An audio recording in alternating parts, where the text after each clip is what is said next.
Hello बच्चों, स्वागत है आपका अपने चैनल डिफेंस ट्यूटर में। आज की इस वीडियो में आपको बताएंगे इंडियन कोस्ट गार्ड, नाविक, जीडी, डीबी और यांत्रिक के बच्चों के लिए ऑफिशियल सैंपल पेपर के जीके प्लस साइंस के कंप्लीट सॉल्यूशन को। हमने आपको इससे पहले सेक्शन 1 के लिए बच्चे मैथ्स के 20 क्वेश्चंस आपको दे दिए हैं और सेक्शन 1 के ही जीके और साइंस कंबाइंड आपको 15 क्वेश्चंस पूछे जाते हैं, यानी आपके 5 क्वेश्चंस जीके में और आपके 10 क्वेश्चंस साइंस में। हमने आपके एग्जामिनेशंस को क्रैक करने के लिए, आपके एग्जामिनेशंस में अच्छे नंबर लाने के लिए हमने एक स्ट्रेटजी वीडियो भी दिया है, तो आप उसे बिल्कुल देखें, उसे जाकर जरूर देखें, आपको वहाँ से डेफिनेटली फ़ायदा होगा। अगर आपको फ़ायदा नहीं होता है तो आप हमें ज़रूर बताइए, कमेंट बॉक्स में लिखिए कि सर आपके बताने से हमें फ़ायदा नहीं हुआ। आप उसे जरूर देखिए, डेफिनेटली आपको वहाँ से कुछ ना कुछ नॉलेज होगा, कुछ ना कुछ सीखने के लिए मिलेगा और आपको वे पता चलेगा कि आप किस तरीके से अपने पढ़ाई को इन दिनों में करें। ठीक है, अब आपके पास समय कम रह चुका है, तो आप जितना ज़्यादा से ज़्यादा हो सके क्वेश्चंस बनाएं। आप कंप्लीट प्रैक्टिस सेट बनाएं, कंबाइंड क्वेश्चंस के सिंगल प्रैक्टिस सेट बनाएं चैप्टर वाइज। जैसे हमने आपके लिए कुछ कंबाइंड प्रैक्टिस सेट्स भी दिए हैं, सिंगल चैप्टर्स के भी प्रैक्टिस सेट दिए हैं, तो सभी को जाकर आप देखें। और भी अदर जगह से आप बुक से, आपके पास अदर चैनल से भी प्रैक्टिस करते हैं तो कीजिए। जितना ज़्यादा प्रैक्टिस कीजिएगा बच्चे, उतना ज़्यादा आपको हेल्प होगा। ठीक है, चलिए, तो यहाँ पे हम आपके सेक्शन 1 के ही जीके प्लस साइंस के 15 क्वेश्चंस को डिस्कशन करेंगे। 20 क्वेश्चंस हमने कर दिया और 15 क्वेश्चंस को डिस्कशन कर देंगे, तो ये आपका हो जाएगा बच्चे 35 क्वेश्चंस। और फिर आपके कुछ क्वेश्चंस 60 क्वेश्चंस पूछे जाते हैं, तो 35 में से आपका 60 गया तो कितना हो गया, ये 25 क्वेश्चंस आपका बच गया। तो 25 क्वेश्चंस में आपके 10 क्वेश्चंस रीजनिंग से और 15 क्वेश्चंस आपके इंग्लिश से। तो अगले आने वाली वीडियो में हम आपको 10 क्वेश्चंस रीजनिंग के बता देंगे और इंग्लिश के आपको सिर्फ 15 क्वेश्चंस बच जाएंगे, तो वो आप कहीं और से पढ़ लीजिएगा। ठीक है, चलिए, नहीं तो बच्चे समय बचेगा तो वो 15 इंग्लिश के क्वेश्चंस भी हम कोशिश करेंगे आपको डालने का। ठीक है, तो चलिए स्टार्ट करते हैं वीडियो को, वीडियो में आगे बढ़ते हैं। और बच्चे, हम आपको जितना बोलते हैं उतना हम आपके लिए मेहनत करके आपको देते हैं ताकि हमारे बच्चों को इससे फ़ायदा हो सके। तो आइए बढ़ते हैं वीडियो में। और वीडियो बढ़ने से पहले बच्चे रिक्वेस्ट रहेगा कि वीडियो अच्छा लगे तो लाइक ज़रूर कीजिएगा, चैनल को भी सब्सक्राइब कीजिएगा और दोस्तों में प्लीज़ इसे शेयर करें ताकि उन्हें भी इसका बेनिफिट मिल सके। और ये भी आपको बोलेंगे बच्चे कि ये जितने क्वेश्चंस हम यहाँ पे करवाएंगे आपको जीके प्लस साइंस के, आप मैच कीजिएगा कि हमारे पढ़ाए हुए से कितना इसमें से मैच कर रहा है और उसके कितने लेवल भी मैच कर रहे हैं। ठीक है, हम आपको बताते चलेंगे, तो ध्यानपूर्वक सुनते चलिएगा। पहला क्वेश्चन है आपका, ये जीके से रिलेटेड क्वेश्चन है बच्चे, ये जीके से क्वेश्चन है, तो ये जीके का पहला क्वेश्चन है। हम जीके 1 लिख देते हैं। इसी तरह आपको 5 क्वेश्चन इसमें से हो जाएगा और साइंस में भी 10 क्वेश्चन हो जाएंगे, तो टोटल 15 क्वेश्चन। तो यहाँ पे देखिए 36 नंबर क्वेश्चन है। तो 36 नंबर जो क्वेश्चन है बच्चे, इसमें क्या है, आपका 1 से लेकर 20 तक आपको मैथ्स है। फिर 36 से आपका कितना बच्चे, 36 से लेकर नेक्स्ट आपका कब तक है, सॉरी बच्चे, 20 से लेकर 1 से 20 तक मैथ्स है। और फिर 21 से लेकर आपका 35 तक क्या है आपका, 21 से लेकर 35 तक आपका है इंग्लिश।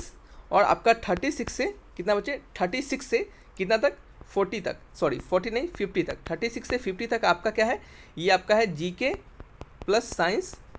ठीक है, और आपका बच गया 50 से लेकर 60 तक, तो ये है आपकी रीजनिंग। क्या है बच्चे, ये रीजनिंग है। तो इसका सेक्शन हमने कंप्लीट कर दिया है और अभी इस सेक्शन पे हम, और फिर नेक्स्ट आने वाले वीडियो में हम ये भी सेक्शन कंप्लीट कर देंगे, तो सिर्फ आपका इंग्लिश वाला सेक्शन रह जाएगा। तो चलिए पहले क्वेश्चन को पढ़िएगा। और ये क्वेश्चन जीके 1 आपका है, जीके से पहला क्वेश्चन, और ऐसा क्वेश्चन हमने पहले भी आपको बताया है।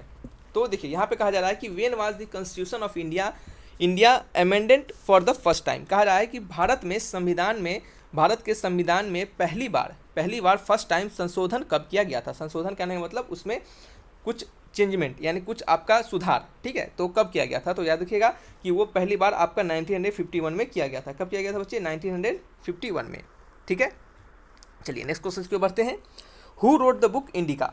इंडिका किसने लिखा था, इंडिका बुक किनके द्वारा लिखा गया था।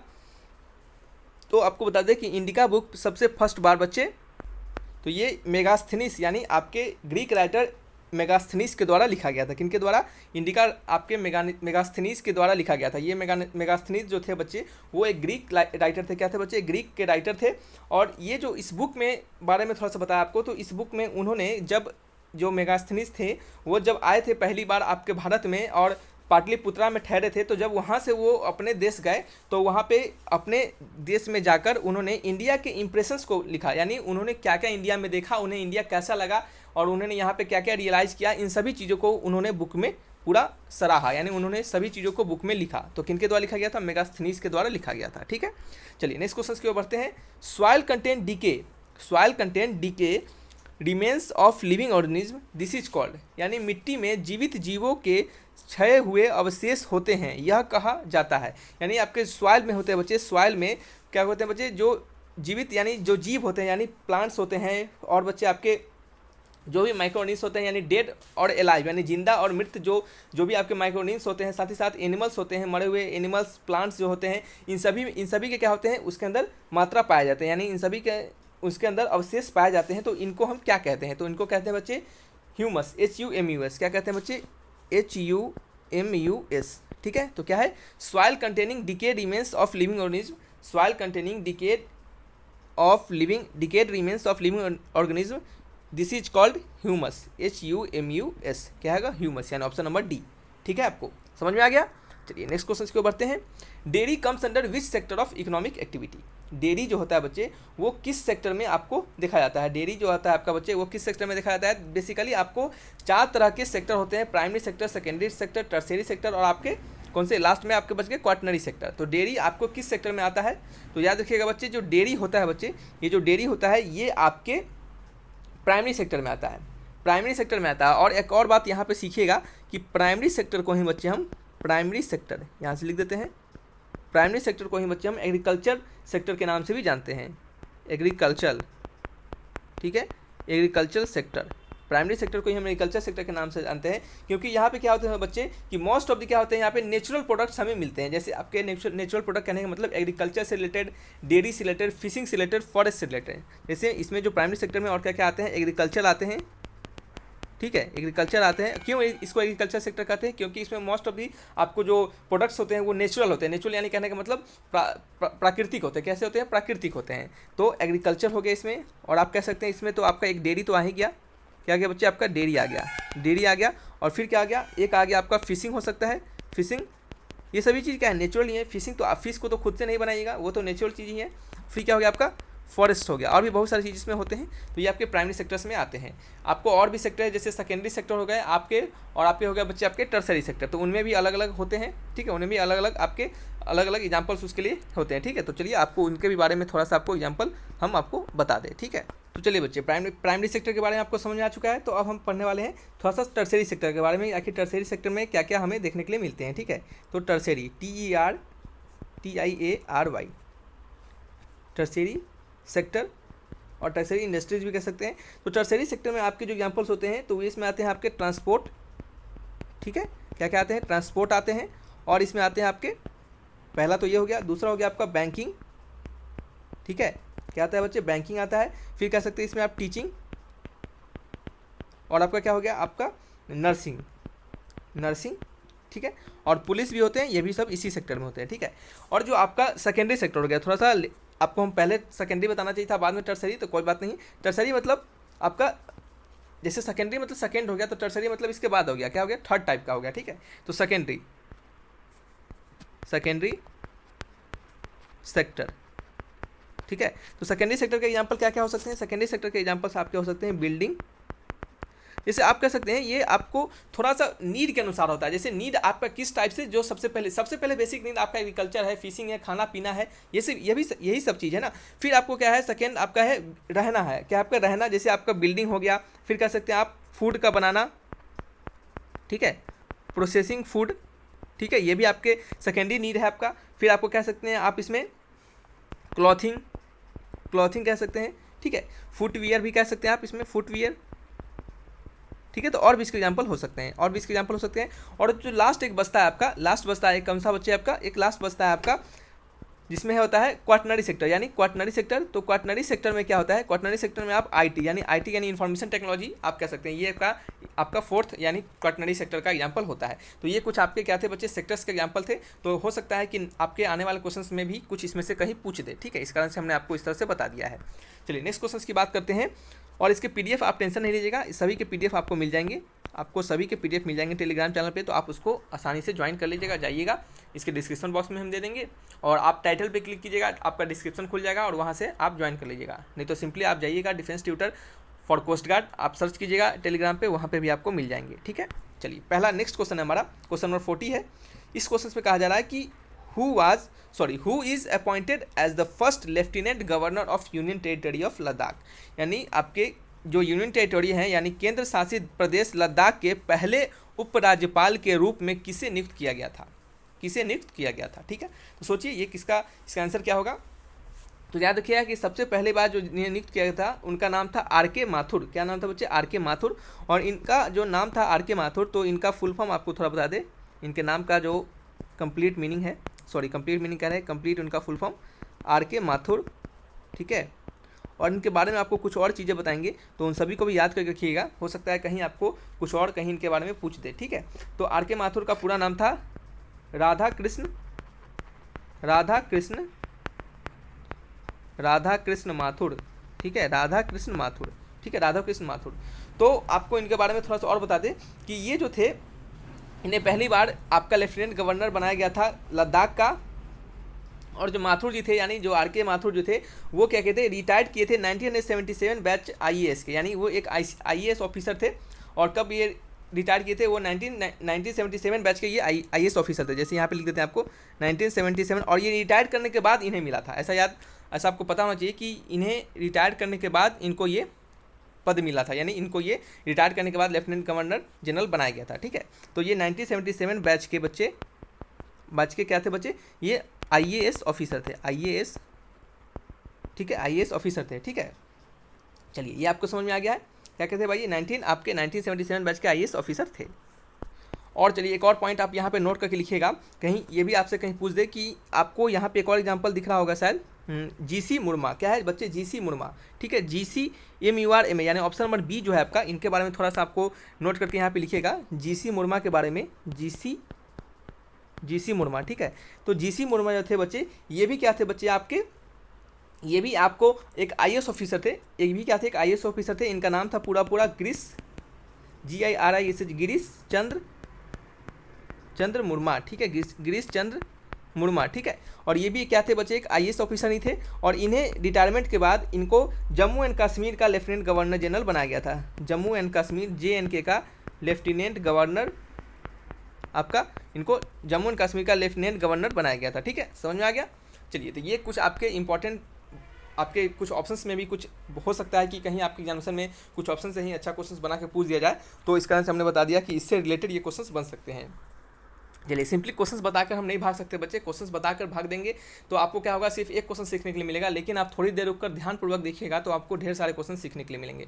हमारे द्वारा बच्चे जितने भी वीडियो डाले जाते हैं, तो हमसे यही कोशिश होता है कि अगर आपको 1-2 वीडियो कम भी मिले, लेकिन जितना मिले उसमें आपको ज़्यादा सेटिस्फेक्शन हो, ज़्यादा फुलफिलमेंट हो, एक ही चीज़ से आपको, एक ही वीडियो से ज़्यादा नॉलेज हो सके, ठीक है। चलिए, नेक्स्ट क्वेश्चन है आपका, what phenomena is responsible for twinkling of light? Twinkling of light यानी तारों का चमकना जो होता है, वो किस घटना से जिम्मेदार है, यानी किस घटना पे आधारित है, यानी किस फेनोमेना पे यह बेस्ड है, ठीक है। तो याद रखिएगा कि ये जो आपका ट्विंकलिंग ऑफ स्टार होता है, ये एटमॉस्फेरिक रिफ्रैक्शन, किसके बच्चे? एटमॉस्फेरिक रिफ्रैक्शन पे बेस्ड होता है। किस पे बच्चे? एटमॉस्फेरिक रिफ्रैक्शन पे, ठीक है, यानी ऑप्शन नंबर बी है, ठीक है। क्या होता है बच्चे कि जब हमारा लाइट जो होता है स्टार से इंटर करता है अर्थ के एटमॉस्फेयर में, तो वो क्या होता है बच्चे? वो रिफ्रैक्ट कर जाता है। जैसे हमारा जो एटमॉस्फेयर है और ऊपर हमारा क्या है? स्टार है। एटमॉस्फेयर, यहाँ पे एटमॉस्फेयर होगा, यहाँ पे क्या हमारा बच्चे? स्टार होगा, ठीक है, यहाँ पे क्या है? स्टार होगा। तो जब यहाँ से जो लाइट निकलता है और इस एटमॉस्फेयर में क्या होता है, जैसे ही आपका अंदर जाता है, तो क्या होता है बच्चे? अंदर जाने से इस एटमॉस्फेयर में बहुत सारे डस्ट पार्टिकल भी होते हैं, बहुत सारे आपको अलग अलग पार्टिकल्स इसमें प्रेजेंट होते हैं, छोटे छोटे। तो इस कारण से क्या होता है बच्चे? ये आपका रिफ्रैक्ट करता है, और इसी रिफ्रैक्शन से क्या होता है? आपका लाइट रिफ्रैक्ट करने लगता है, और इस रिफ्रैक्शन के कारण आपको स्टार ट्विंकल करता हुआ दिखाई देता है, यानी आपको टिमटिमाता हुआ दिखाई देता है, ठीक है। चलिए, नेक्स्ट क्वेश्चन की ओर बढ़ते हैं। चलिए, ये क्वेश्चन में है आपका क्वेश्चन नंबर 42 है। तो इसमें इस टाइप के क्वेश्चन हमने आपको बताए थे, ये भी क्वेश्चन हमने आपको बताया था, साथ ही साथ इस क्वेश्चन को भी हमने आपको बताया भाई इससे पहले। तो ये आपके साइंस के क्वेश्चन थे। चलिए, थोड़ा सा क्या करते हैं, थोड़ा सा बाई फॉरगेट कर लेते हैं कि कौन सा क्वेश्चन हमने किया। तो ये जीके का क्वेश्चन हो गया 1, और ये क्या था आपका? ये भी जीके का क्वेश्चन 2 हो गया। फिर नेक्स्ट क्या है हमारा? इसके बाद कौन सा क्वेश्चन था? ये क्वेश्चन आपके, ये भी जीके के क्वेश्चन हो गए 3। फिर है आपका ये क्या है? ये भी आपका जीके के क्वेश्चन हो गए 4। और क्या है आपका? और कुछ बचा क्या? ये भी आपका जीके के क्वेश्चन हो गए 5, यानी 5 क्वेश्चन सब जीके के हो चुके हैं। और आगे आने वाले जो भी क्वेश्चन होंगे वो आपके साइंस के होंगे। तो चलिए, पहला क्वेश्चन हमें साइंस का दिखा। साइंस का क्या क्वेश्चन? साइंस का पहला क्वेश्चन आपका क्वेश्चन नंबर 1, साइंस का पहला क्वेश्चन आपको हो गया। ये आपको ट्विंकलिंग ऑफ स्टार्स के बारे में था, तो इस क्वेश्चन को भी हमने इससे पहले भी डिस्कशन किया है। नेक्स्ट क्वेश्चन आपका ये क्वेश्चन नंबर 2 है, साइंस से रिलेटेड। तो इस क्वेश्चन से भी हमने बहुत सारे क्वेश्चन आपको बताए हैं सेम इसी टाइप से। तो आप जाकर देखिएगा, आपके जो फिजिक्स के हमने आपके सेक्शन 1 के लिए फिजिक्स दिए हैं, तो उसमें हमने शायद लगभग 6th 7th या 8th 9th लेक्चर के आसपास हमने आपको बताया है जो आपके इलेक्ट्रिसिटी हैं उससे रिलेटेड कुछ क्वेश्चंस को, तो उसी से टॉपिक से ये क्वेश्चंस है आपका। तो इस क्वेश्चंस को पढ़िएगा ध्यानपूर्वक और इसको समझने की कोशिश कीजिएगा, ठीक है, फिर हम आपको बताएंगे। तो चलिए, आपने सभी वीडियो पॉज करके पढ़ा होगा। तो इस क्वेश्चन में कहा जा रहा है कि what will be the power consumption of 2 300 watt bulb, 300 watt fans and 1 1200 watt refrigerator for continuous operation of 30 hours. यानी 30 घंटे तक हम लगातार, ध्यानपूर्वक सुनिएगा, और हिंदी मीडियम वाले बच्चे भी सुनिएगा ध्यान से, कि 30 घंटे तक, कितने तक, 30 आवर्स, 30 घंटे तक अगर हम किसी भी पावर कंजम्पशन वाले कितने 2 बल्ब्स को, जिनके आपके पावर है, जिनके पावर क्या है, वाट में है, तो वाट जो होता है तो हमें पावर में बताता है, तो जिनके पावर है 300 वाट, और 3 आपके फैंस है जिनके पावर है 100 वाट, सभी के पावर 100 वाट है, और एक आपका रेफ्रिजरेटर है जिनका पावर है 1200 वाट, और उन सभी को हम 30 घंटे तक लगातार चलाएंगे तो आपका पावर कंजम्पशन कितना होगा, यानी कितना हमारा बिजली का खपत करेगा, यानी कितना हमारा बिजली उठाएगा। तो देखिए, हमने आपको वहाँ पर भी सिखाया था कि इस किलो वाट आवर जो होता है बच्चे, इसको हम 1 यूनिट कहते हैं, यानी 1 किलो वाट आवर जो होता है बच्चे आपका, ये आपका 1 यूनिट के बराबर होता है, ठीक है। तो सॉरी, क्या होता है, जो किलो वाट होता है, सॉरी, ये किलो वाट जो होता है बच्चे वो यूनिट के बराबर होता है, ठीक है, 1 यूनिट के बराबर होता है। किलो वाट इज क्या है, किलो वाट एक यूनिट है, क्या है बच्चे, किलो वाट यूनिट है, और इसी यूनिट पे आपका बिजली बिल आता है, ठीक है बच्चे। तो कितना हो गया आपका, 1 किलो वाट कितना हो गया, 1 यूनिट के बराबर हो गया, और 1 किलो वाट कहने का मतलब 1 × 10⁻³ वाट आवर, ठीक है। और ये किसके बराबर होगा, 1 × 10⁻³ इंटू वाट इंटू आवर को क्या लिखेंगे, मिनट में, तो 60, और इसको फिर मिनट में लिखेंगे, मिनट को सेकंड में, इंटू 60, ठीक है। 1 आवर को मिनट में लिखेंगे तो 60, और 60 को क्या करेंगे, फिर 60 से मल्टीप्लाई करेंगे तो 60 हो जाएगा, ठीक है। तो 60 36 3600 इंटू 10⁻³ आपका क्या हो जाएगा, आपका ये आपका जूल में आ जाएगा, क्या होगा बच्चे, आपका जूल में आ जाएगा, ठीक है। तो चलिए, ये आपको समझ में आ गया। तो इस सभी टाइप के हमने जितने तरीके से इससे क्वेश्चंस बन सकते हैं सभी को हमने बताया है। तो यहाँ पे हम क्या करने वाले हैं, यहाँ पे कुछ और चीज़ को डिस्कशन करेंगे। तो यहाँ पे हमारा है कि 1 किलो वाट को 1 यूनिट कहा जाता है। तो सिंपली हम यहाँ पे सभी का, आपके जितने भी आपके कंपोनेंट्स दिए गए हैं उन सभी के क्या करेंगे बच्चे, हम एनर्जी कंजम्पशन निकालेंगे, फिर सभी को जोड़ देंगे, ठीक है, सभी को जोड़ देंगे और फिर उनको 30 से मल्टीप्लाई कर देंगे तो हमारा आंसर आ जाएगा, ठीक है। तो चलिए, हम क्या करने वाले हैं, एनर्जी कंजम्पशन करेंगे। देखिए कैसे करते हैं energy consumption. Energy consume by, क्या है बच्चे, energy consume by 300 watt bulbs, energy consume by 300 watt bulbs. तो कितना हो जाएगा एनर्जी कंज्यूम के द्वारा, 3 आपके 2 बल्ब हैं तो 2 × 300 यानी कितना हो जाएगा 600, क्या हो जाएगा बच्चे आपका 600, एक सेकेंड, 600 वाट। और इस 600 वाट को क्या करेंगे बच्चे, इस 600 वाट को क्या करेंगे बच्चे, आपको ये 600 वाट आपका हो गया। फिर क्या करेंगे, नेक्स्ट हमारा जो है एनर्जी क्या करेंगे, एनर्जी कंज्यूम करेंगे, या फिर कह सकते हैं आप पावर कंज्यूमशन लिख देते हैं, ठीक है, पावर कंज्यूमशन लिख देते हैं। पावर कंज्यूम टोटल कितना करेगा, बल्ब के द्वारा 600 वाट, फिर पावर कंज्यूम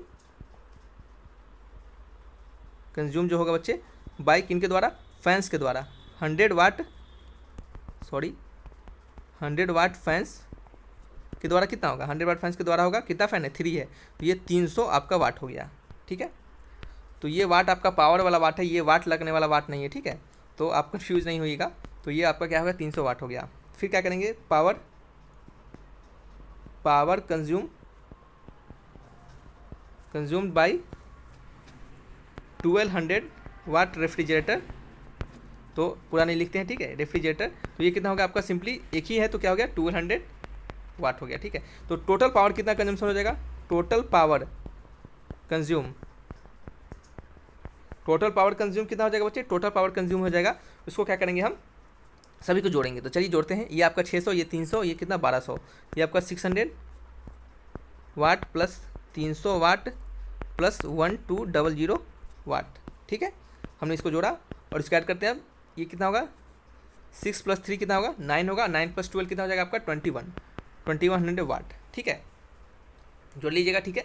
तो ये क्या हो गया, सही जोड़े है ना, 6 3 9, और ये क्या हो गया आपका 1200 वाट हो गया। तो 900 + 1200 कितना हो गया, 900 + 1200 कितना हो गया आपका बच्चे हो गया, ये आपका हो गया 2100, कितना हो गया 2100। तो सही किया हमने। तो आपको क्या निकालना है, अब आपको एनर्जी कंज्यूम निकालना है। तो एनर्जी कंज्यूम कितना में, आपको एनर्जी कंज्यूम निकालना है 30 घंटे में। तो energy consume in 30 hours equal to क्या हो जाएगा 2100 इंटू 30, और ये क्या हो जाएगा आपका ये क्या हो जाएगा आपका वाट में। इसका यूनिट क्या है, वाट है, और इसका यूनिट क्या है, आवर है। तो क्या हो जाएगा वाट आवर, क्या हो जाएगा वाट आवर यानी WH, लेकिन आपको वाट आवर में नहीं निकालना है, आपको किलो वाट आवर निकालना है, यानी के साथ होना चाहिए। तो के का मतलब क्या होता है बच्चे, हमने यहाँ पे आपको थोड़ा सा छोटा सा बॉक्स में बताते हैं कि के जो होता है 1 के कितना होता है, 1 के इक्वल टू 10⁻3, 1 के इक्वल टू 10⁻3। तो आपको यहाँ पे कोशिश करेंगे 10⁻3 के टर्म में लाने के लिए। तो ये क्या 3 1 3 और 3 2 6, तो 63 हो गया। और ये 1 2 3 जीरो है, तो क्या करेंगे इसको हम 10⁻3 लिख देंगे, तो 10⁻3 हो जाएगा। और ये आपका हो जाएगा वाट आवर, और इसको थोड़ा सा और अच्छे से लिखेंगे तो ये हो जाएगा 63, और इस 10⁻3 को हम किलो लिख सकते हैं, तो किलो वाट आवर। तो कितना आंसर होगा आपका, टोटल एनर्जी कंजम्पशन जो होगा आपका 30 घंटे में सभी अप्लायंसेस के द्वारा, वो होगा 63 किलो वाट आवर।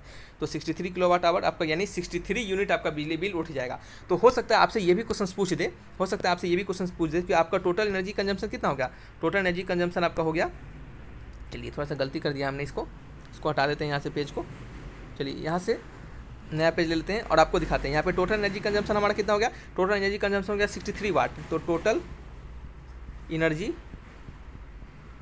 कंजम्पशन कितना हो गया 63 किलो वाट आवर, यानी इसको कह सकते हैं आप 63 यूनिट। और आपसे हो सकता है कि आने वाले समय में जो आपको क्वेश्चन एग्जामिनेशन पूछेगा तो वो पूछ देगा कि आपको एक यूनिट का दाम जो है वो आपका 3 रुपीज़ है, यानी 3 रुपीज़ क्या है, 3 रुपीज़ पर यूनिट का दाम है, यानी एक यूनिट का दाम 3 रुपया है। तो आपको बताना है कि टोटल उसको कॉस्ट, यानी टोटल उसको बिजली बिल कितना देना पड़ेगा। तो 63 यूनिट उसने क्या किया, 30 घंटे में आपका को जलाया, तो इस 30 घंटे में उसको कितना यूनिट आपको बिजली बिल देना पड़ेगा, तो 63 यूनिट, और उसको कितना पैसा देना पड़ेगा। तो एक यूनिट का दाम 3 रुपया है, तो 63 का कितना हो जाएगा, रुपया 3 × 63, तो ये कितना हो जाएगा आपका 3 3 9, और ये होगा 6 3 12, ठीक है, सॉरी 6 3 12 बोल रहे हैं, 18, क्या होगा 6 3 18, ये कितना हो जाएगा 18 आपका 918, ठीक है, क्या होगा 189, क्या हो जाएगा बच्चे आपका 189 हो जाएगा, ठीक है, समझ में आ गया। तो इस तरह से क्या होगा बच्चे आपका बिजली बिल का कंजम्पशन होता है, और इसी तरह से आपके हो सकते हैं क्वेश्चन आपको पूछे तो ये भी आपको एक्स्ट्रा एक पूछ सकता है, ठीक है। तो ये आपका क्या है, एक एक्स्ट्रा में है,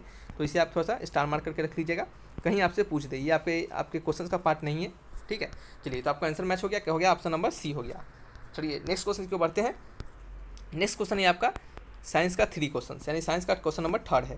तो ये सब आपके क्या है, नॉर्मल आपका ये आपका कह सकते हैं आप इसे आप कंसेप्ट है, तो क्या है आपका कंसेप्ट है, न्यूमेरिकल नहीं है ये। तो आपको हालांकि आपके में न्यूमेरिकल भी पूछता है, देख लीजिए आपने कि यहाँ भी एक न्यूमेरिकल पूछा, और आगे आने वाली भी एक वीडियो में आपको न्यूमेरिकल होगा। ये एक पहला न्यूमेरिकल है, न्यूमेरिकल 1 बोल देते हैं इसे हम। चलिए नेक्स्ट है आपका क्या है कि देखिए, हम ये सब आपको डिफ्रेंशिएट करते जाना है ताकि आपको एक कंसेप्चुअल नॉलेज होते रहे, बेसिक नॉलेज होते रहे कि आपके एग्जामिनेशन में क्वेश्चन कैसे आते हैं। सिर्फ पढ़ने से बच्चे नहीं होता है, आपको एग्जामिनेशन के लिए पढ़ने से होता है, ठीक है। चलिए क्या है, what type of image is formed by the lens, sorry what type of image formed by the I lenses on retina, यानी आँख में जो लेंस लगा होता है वो रेटिना पे किस टाइप्स का इमेज फॉर्म करता है, किस तरीके का इमेज फॉर्म करता है। तो यहाँ पे हिंदी में भी पढ़ लेते हैं इसे कि रेटिना पर आँख के लेंस से किस प्रकार की छवि बनती है, रेटिना के आँख के लेंस से किस प्रकार की छवि बनती है। तो देखिए, हालांकि ये जो आपका हिंदी में क्वेश्चन दिया जा रहा है तो ये आपके सैम्पल पेपर में नहीं है, लेकिन फिर भी हमने कुछ बच्चे के डिमांड के अनुसार हमने यहाँ पे हिंदी में दे दिया है कि ताकि वो भी इसे समझ सके, ठीक है। तो चलिए, कहा जाए रियल, यानी रियल मतलब वास्तविक, और इरेक्ट क्या है बच्चे, इरेक्ट हो गया, ठीक है, रियल और इरेक्ट हो गया, ठीक है। चलिए बच्चे, तो क्या हो गया हमारा पहला ऑप्शन रियल एंड इरेक्ट हो गया। दूसरा हो गया वर्चुअल एंड इन्वर्टेड। वर्चुअल कहने का मतलब जो रियल नहीं है, यानी काल्पनिक है, और इन्वर्टेड कहने का मतलब क्या है बच्चे, इन्वर्टेड मतलब उल्टा, जैसे ये आपका सीधा हो गया तो इसका उल्टा क्या हो गया, इस टाइप से, ठीक है, उल्टा। फिर नेक्स्ट है आपका ऑप्शन सी नंबर की रियल एंड इन्वर्टेड, यानी सीधा, सॉरी यानी रियल मतलब वास्तविक और इन्वर्टेड मतलब उल्टा, ठीक है। वर्चुअल मतलब क्या होगा, जो रियल नहीं है यानी क्या है, अवास्तविक है, और क्या है नीचे, एंड इरेक्ट, इरेक्ट मतलब क्या होता है, इरेक्ट मतलब होता है बच्चे सीधा, क्या होता है, सीधा, ठीक है, आप इसको सीधा भी कर सकते हैं, ठीक है, सीधा। तो चलिए, आपको समझ में आ गया ऑप्शन, हिंदी वाले बच्चों के लिए हमने हिंदी में भी बता दिया है। तो आप सोचिए इसका आंसर क्या होगा। तो सिंपल सा क्वेश्चन है ये आपका कि जो आपका बच्चे जो आपके आई लेंसेस होते हैं उसमें आपका कैसा इमेज बनता है, उसमें आपका जो रेटिना पे इमेज बनता है वो बनता है एक बच्चे आपका रियल बनता है, कैसा, रियल इन्वर्टेड एंड डिमिनिस्ड, यानी आपका वास्तविक, इन्वर्टेड यानी उल्टा, क्या होता है बच्चे, रियल इन्वर्टेड एंड कैसा बच्चे, डिमिनिस्ड, ठीक है, डिमिनिस्ड, ठीक है, डिमिनिस्ड यानी कहने मतलब छोटा साइज, ठीक है, डिमिनिस्ड मतलब छोटा साइज। तो इन्वर्टेड मतलब उल्टा, रियल मतलब वास्तविक, समझ रहे हैं, इस टाइप की इमेज आपके बनते हैं, समझ में आ गया। तो चलिए, इसमें थोड़ा सा आपको एक और पॉइंट बताते हैं कि आपका जो आई का जो लेंस होता है, जो आपके आई में जो लेंस लगाते हैं वो डबल कन्वेक्स लेंस होते हैं। क्या होते हैं, डबल कन्वेक्स लेंस। तो आप इनको सिंपली याद रखिए, convex lens, CONVEX, convex lens, ठीक है। तो कैसे लेंस होते हैं, ये कन्वेक्स लेंस होते हैं, ठीक है। चलिए नेक्स्ट बात करते हैं, और ये कैसे वर्क करता है आपको ये नहीं जानना है, तो आप सिंपली इतना तक बोल के आपको हम नेक्स्ट वीडियो की ओर, नेक्स्ट क्वेश्चन की ओर बढ़ते हैं। नेक्स्ट है आपका the magnetic field is the strongest at, जो मैग्नेटिक फील्ड होता है वो कहाँ पे स्ट्रॉन्गेस्ट होता है, यानी कहाँ पे आपका मजबूत होता है, ठीक है। तो कहा जा रहा है कि हिंदी में कि चुंबकीय क्षेत्र सबसे मजबूत है, चुंबकीय क्षेत्र जो होता है वो सबसे मजबूत कहाँ पे है, मिडिल ऑफ द मैग्नेट, यानी मैग्नेट के मिडिल पे। जैसे आपको ये मैग्नेट हो गया, ठीक है, ये आपका नॉर्थ पोल हो गया, ये आपका साउथ पोल हो गया, और ये क्या आपका मिडिल हो गया, ठीक है। तो आपको क्या कहा जा रहा है कि मिडिल ऑफ द मैग्नेट, यानी मैग्नेट के मिडिल में, नॉर्थ पोल पे, साउथ पोल पे, या फिर कह सकते हैं आप बोथ पोल, यानी दोनों, नॉर्थ पोल साउथ पोल दोनों पे, ठीक है। तो कहाँ पे आखिर ये आपके मैग्नेटिक फील्ड जो होता है वो स्ट्रॉन्गेस्ट होता है, ठीक है। तो याद रखिएगा सबसे पहले कि मैग्नेटिक फील्ड जो होता है वो किसी मैग्नेट के द्वारा आपका प्रोड्यूस किया जाता है जब किसी मैग्नेट को आप कहीं पे रखते हैं, ठीक है। जैसे आपको मैग्नेट यहाँ पे हमने रखा, मैग्नेट को हमने यहाँ पे रखा, और इस मैग्नेट के द्वारा आपका क्या होगा बच्चे, आपका मैग्नेटिक फील्ड प्रोड्यूस होगा।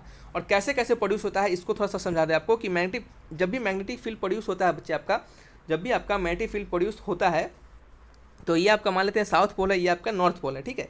तो जब ये आपका साउथ पोल है, ये आपका नॉर्थ पोल है, तो ये आपका मैग्नेटिक फील्ड के प्रोडक्शन के दौरान जो आपका आउटर साइड है, यानी ये मैग्नेट है आपका, और ये आपका क्या है, इसके आउटर साइड है, ये क्या है आपके इसके आउटर साइड है, ठीक है, समझे। तो क्या होता है, ये आपका जो मैग्नेटिक फील्ड जब भी प्रोड्यूस होता है ये आपका क्लोज लूप में प्रोड्यूस होता है, यानी क्लोज लूप बनाएगा। कैसे बनाएगा, आपका क्लोज लूप बनाएगा, जैसे जब भी बनाएगा तो ये कैसे बनाएगा, आपका क्लोज लूप बनाएगा। क्लोज कहने का मतलब ये बंद होगा, ठीक है, बंद होगा। तो ये हमने क्लोज लूप बना लिया। तो अब ये इसका एरो होगा, यानी किधर से किधर जाएगा। तो याद रखिएगा कि ये जो मैग्नेटिक फील्ड होता है ये इनसाइड जो मैग्नेट होता है, मैग्नेट के अंदर, मैग्नेट के भीतर में क्या होता है, ये साउथ पोल से नॉर्थ पोल की तरफ से जाता है। तो ये भी आपको क्वेश्चन पूछ सकता है ये कैसे जाता है, ये साउथ पोल से नॉर्थ पोल की तरफ जाता है, और ये जो आउटसाइड द मैग्नेट, मैग्नेट के बाहर में नॉर्थ पोल से निकलता है और साउथ पोल में जाके इंटर करता है।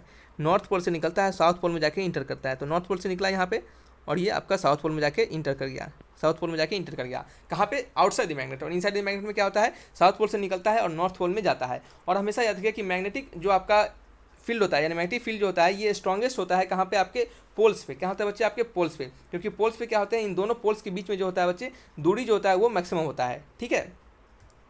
तो हम कह सकते हैं कि magnetic moment and magnetic field strength जो होता है वो मैक्सिमम होता है आपके पोल्स पे। तो पोल्स, नॉर्थ पोल भी साउथ पोल दोनों पोल ही है, तो कह सकते हैं आप इसको ऑप्शन नंबर डी हो गया, ठीक है। तो कहाँ पे ये आपका स्ट्रॉन्गेस्ट होता है, तो ये आपके दोनों पोल्स पे स्ट्रॉन्गेस्ट होता है, और दोनों पोल पे स्ट्रॉन्गेस्ट होने का कारण क्या होता है कि इन दोनों के बीच क्या होता है बच्चे, मैक्सिमम डिस्टेंस दिखाया जाता है, ठीक है। तो रिपल्सन भी क्या होता है, इनके बीच कम होता है, ठीक है। चलिए नेक्स्ट बात करते हैं हम, the heating element of iron, the heating element of electric iron, the heating element of electric iron is made up of, ठीक है।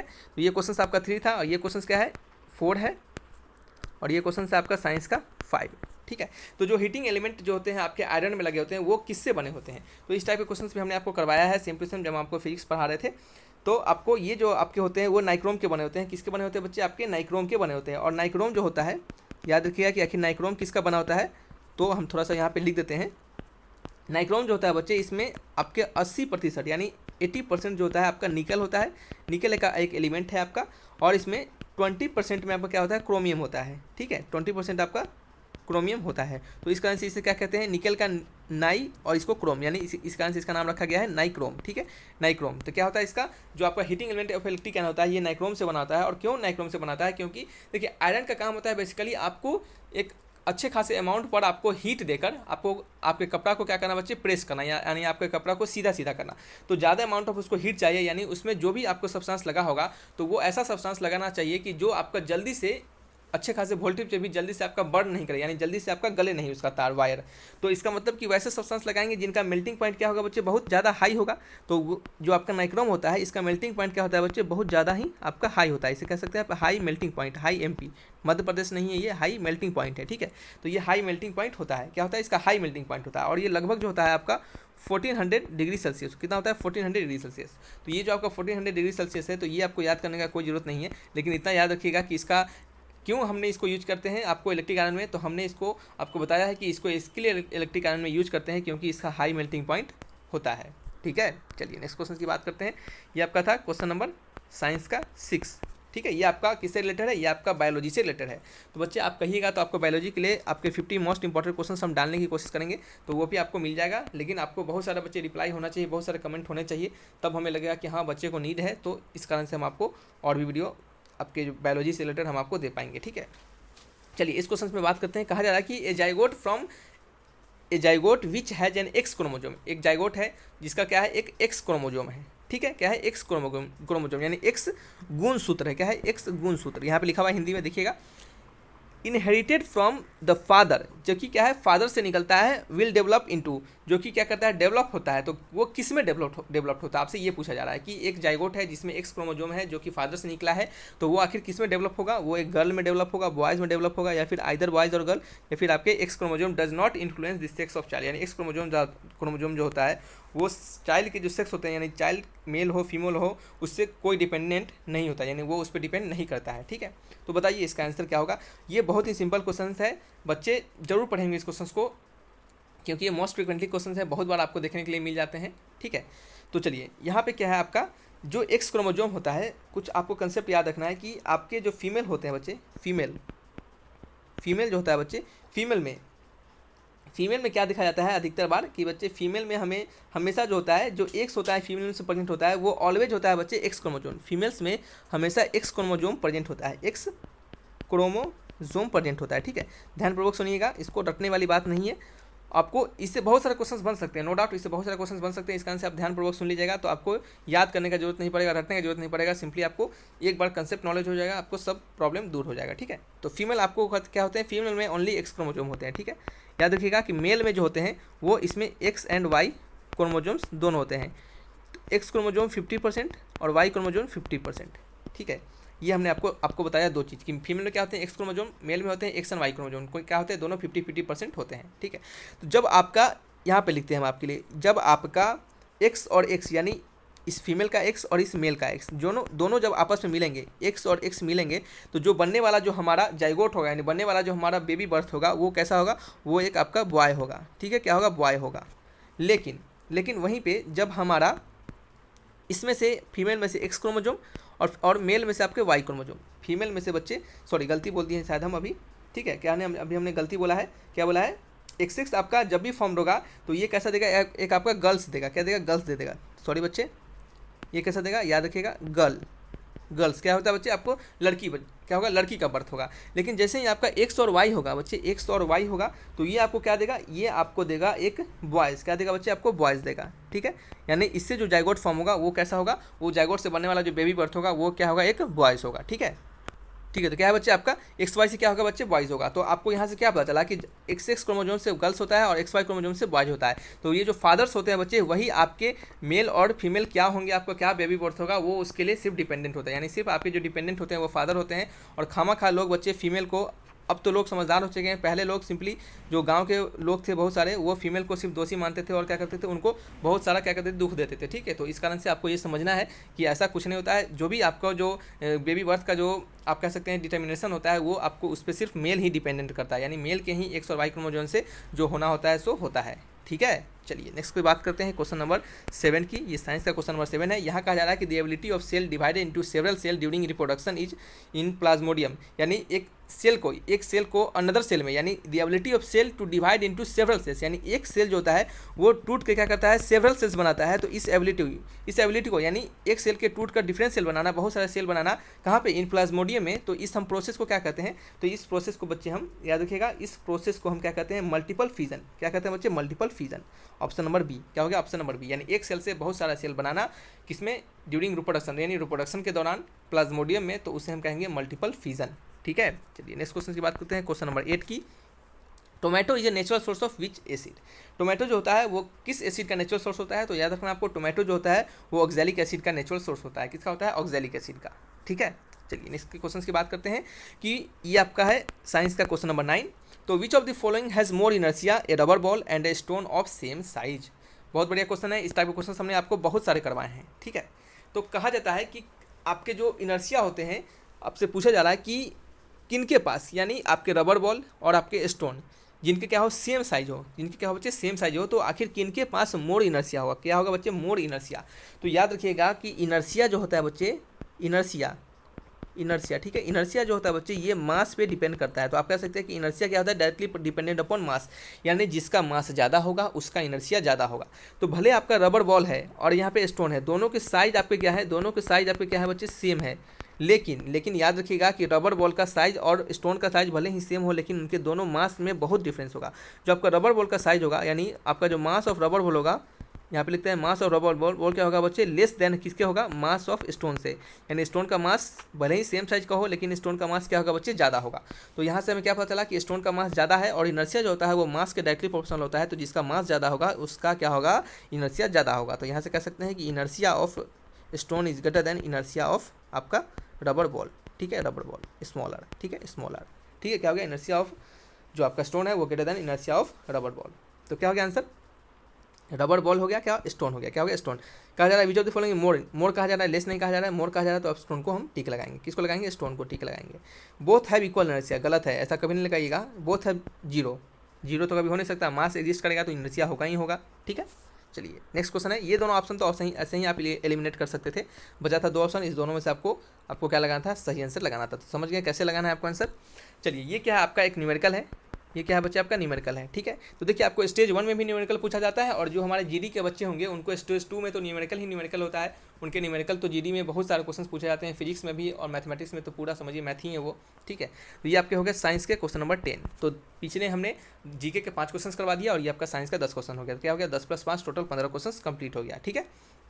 चलिए इस क्वेश्चन में क्या करने वाले हैं हम, ये बस एट रेस्ट, एक बस है जो कि रेस्ट में है। तो हमने आपको बताया कि ये काइनेमेटिक्स का क्वेश्चन है और ये बहुत ही सिंपल क्वेश्चन होगा काइनेमेटिक्स का, क्योंकि ये 10th लेवल के क्वेश्चन होंगे। तो आपको जैसे जैसे कहा जाता है काइनेमेटिक्स में हमेशा याद रखिएगा बच्चे, काइनेमेटिक्स का अप्रोच होता है और हम आपके डीबी वाले बच्चों को भी थोड़ा सा सजेस्ट करेंगे कि आप जो भी हमने फिजिक्स पढ़ाया है आपको आपके सिलेबस में भी काइनेमेटिक्स है, न्यूटन्स लॉज ऑफ मोशन है, वर्क एनर्जी एंड थ्योरम है, यानी वर्क एनर्जी पावर है। तो इन सभी के जो जीडी वाले बच्चों के हमने कराया है सेक्शन 2 के लिए फिजिक्स, उसमें के जो पहले फर्स्ट 1-2 लेक्चर होंगे उनको आप कोशिश कर लीजिएगा देख लेने का। जो पहले 1-2 लेक्चर आप देख लीजिएगा तो आपको बेसिक वहाँ से क्लियर हो जाएगा, ठीक है। और वहीं तक आपको पूछेगा, उससे ज़्यादा नहीं पूछेगा। और नेक्स्ट जो उसके लेक्चर होंगे 3rd, 4th, 5th ये सभी लेक्चर्स आपके जीडी वाले बच्चों के लिए होंगे, ठीक है। चलिए तो यहाँ पे क्या है, बस एक रेस्ट में, तो काइनेटिक आपके काइनेमेटिक्स के जब भी क्वेश्चन आए तो जैसे जैसे क्वेश्चन में कहा जाए आप वैसे वैसे काम कीजिएगा। तो बस एट रेस्ट, बस जब रेस्ट में है तो इनिशियल वेलोसिटी क्या हो जाएगा, 0 है। शुरुआती में किसके वेलोसिटी होंगे, उसके बस के, शुरुआती में उस बस की वेलोसिटी 0 हो गया, ठीक है। Moving with an acceleration of 0.1 metre per second, तो एक्सेलरेशन कितना है 0.1 metre per second square. What will be its speed after 2 minute, तो उसका स्पीड बताना है आफ्टर 2 मिनट। तो टाइम लिख देते हैं यहाँ पे, टाइम इक्वल टू 2 मिनट। तो 2 मिनट में यानी कितना सेकंड हो गया, 1 मिनट में आपका 60 सेकंड होता है, तो 2 मिनट में कितना हो गया 120 सेकंड। 1 मिनट में 60 सेकंड, तो 2 मिनट में कितना होता है 120 सेकंड, ठीक है। तो आपको टाइम पता चल गया, एक्सेलरेशन पता चल गया, यू इनिशियल वेलोसिटी 0 है। आपसे क्या पूछा जा रहा है, आपसे पूछा जा रहा है स्पीड का वैल्यू क्या होगा, आपसे पूछा जा रहा है कि स्पीड का वैल्यू क्या होगा। तो आपने एक रिलेशन पढ़ा होगा, क्या रिलेशन पढ़ा है उसको हम यहाँ पे लिखते हैं कि v = u + at, ठीक है। तो यहाँ पे क्या हमें v का वैल्यू निकालना है जब वो 2 मिनट तक चल गया होगा, ठीक है। तो इनिशियल वेलोसिटी क्या है, ये 0 है, तो इसको हमने पहले हटा दिया। तो v = क्या बच गया हमारा 80 बच गया। v = क्या है 80, a का वैल्यू कितना है 0.1 है, t का वैल्यू कितना है 120 सेकेंड है। तो ये पॉइंट हमारा नीचे आ गया, ये पॉइंट 0 से 0 कट गया, ये कितना हो गया 12 मीटर पर सेकेंड। तो जो हमारा v का वैल्यू हो गया, क्या हो गया बच्चे, v का वैल्यू कितना हो गया आपका 12 मीटर पर सेकेंड। यहाँ पे नहीं चल पाता है मार्कर साइड में, तो v का वैल्यू कितना हो गया आपका 12 मीटर पर सेकेंड, ठीक है। चलिए क्या हो गया आंसर, ऑप्शन नंबर डी हो गया। अगर यहीं पे आपको बच्चे एक और पेज में यहाँ पे लिखते हैं, अगर यहीं पे आपको डिस्टेंस पूछ लिया रहता कि कितना डिस्टेंस वो ट्रेवल करेगा, तो यहाँ पे भी आपको एक अनदर फॉर्मूला लगाना है आपको, मोशन ड्यू टू क्या है, मोशन ड्यू टू आपके straight line in with constant acceleration, यानी कॉन्स्टेंट एक्सेलरेशन में कोई बड़ी अगर मोशन करता रहा है स्ट्रेट लाइन में तो उसके रिगार्डिंग एक और फॉर्मूला लगाना है यहाँ पे। वो फॉर्मूला है x = ut + ½ ऑफ at²। हालांकि यहाँ पे क्वेश्चन में नहीं है ये दिया हुआ, लेकिन यहाँ पे स्टार मार्क करके बताते हैं कि हो सकता है कहीं आपसे पूछ दे आगे आने वाले समय में, ठीक है। जब आपको एग्जामिनेशन ले हो सकता है ये भी कहीं पूछ दे, तो आपको 2 फार्मूला यहाँ से रिवाइज हो गया और एक और फार्मूला बच गया, v² = u² + 2a। तो इस फार्मूला को आप सिंपली आप याद कर लीजिए, रिमेंबर कर लीजिए, इसका यहाँ पे कोई जरूरत नहीं है अभी, ठीक है। तो डिस्टेंस आपको निकालना है, तो उतने ही समय में उतने ही एक्सेलरेशन से अगर जा रहा है, इनिशियल वेलोसिटी 0 है, तो ये तो हमारा प्रोडक्ट ये पूरा क्वांटिटी 0 हो गया, तो ½ ऑफ at² बच गया। और आपको डिस्टेंस निकालना है तो ½ ऑफ a कहता है, ये कितना है 0.1 है, और ये आपका t² कितना है 120 है, तो इसको हम 10 लिखते हैं, और ये कितना है 120 × 120, ठीक है। 0 से 0 कट गया, और ये कितना है 2 6 12, तो कितना हो गया 6 × 120, क्या हो गया बच्चे आपका 6 × आपका 120 हो गया। तो 6 × 120 कितना है 12 6 72, ठीक है, ठीक है। तो क्या हो गया बच्चे आपका s = कितना हो गया 720, आपका ये क्या होगा मीटर में होगा, क्या होगा बच्चे आपका मीटर में होगा, ठीक है। तो आपको पता चल गया डिस्टेंस कितना ट्रेवल करेगा, 720 मीटर डिस्टेंस को वो क्या करेगा बच्चे ट्रेवल करेगा, ठीक है। तो इस तरीके से हम इसको डिस्टेंस को भी निकाल पाएंगे। तो चलिए बच्चे ये क्या थे आपके लास्ट क्वेश्चन थे, आपके टोटल 10 क्वेश्चन साइंस के हो गए और 5 क्वेश्चन आपके जीके का हो गए। टोटल 50 क्वेश्चन हमने कंप्लीट कर दिया है। सेक्शन 1 के हमने 20 क्वेश्चन मैथ के और 50 क्वेश्चन आपके 15 क्वेश्चन आपके जीके प्लस साइंस से हमने कंप्लीट किया है और आगे आने वाले लेक्चर्स में हम आपको रीजनिंग भी बता देंगे। आपका सेक्शन 1 लगभग कंप्लीट हो जाएगा, ठीक है। और सेक्शन 2 तो हमने कंप्लीट करके पहले से ही रखा है, तो जो भी जिन्होंने अभी तक उसे नहीं देखा है तो जाकर आप प्लेलिस्ट से देख लीजिएगा, मैथ्स के प्रैक्टिस सेट के प्लेलिस्ट से जाकर वहाँ पे देखिएगा, ठीक है। तो चलिए बच्चे, वीडियो को यहीं तक रखते हैं। अगर अच्छा लगा तो लाइक एंड सब्सक्राइब जरूर कीजिएगा, दोस्तों में शेयर कीजिए ताकि उन्हें भी इसका बेनिफिट हो सके। तो thanks for watching my video. तब तक के लिए बच्चे, बाय।